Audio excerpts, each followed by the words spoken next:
আজ শনিবার 10 মে 2025 তারিখে উপদেষ্টা পরিষদের এক বিশেষ সভা অনুষ্ঠিত হয়। সভায় আন্তর্জাতিক অপরাধ ট্রাইব্যুনাল আইনের সংশোধনী অনুমোদিত হয়েছে। সংশোধনী অনুযায়ী আন্তর্জাতিক অপরাধ ট্রাইব্যুনাল কোনো রাজনৈতিক দল, তার অঙ্গ সংগঠন বা সমর্থক গোষ্ঠীকে শাস্তি দিতে পারবে।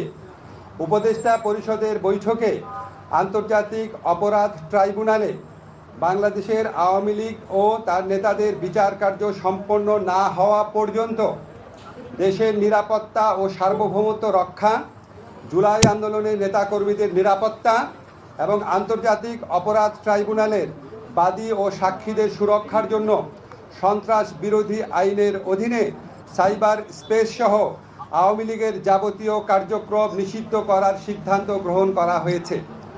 এ বিষয়ে প্রয়োজনীয় পরিপত্র পরবর্তী কর্মদিবসে জারি করা হবে। এর পাশাপাশি আজকের উপদেষ্টা পরিষদের বৈঠকে জুলাই ঘোষণাপত্র আগামী 30 কার্যদিবসের মধ্যে চূড়ান্ত করে প্রকাশ করার সিদ্ধান্ত গৃহীত হয়েছে। ধন্যবাদ।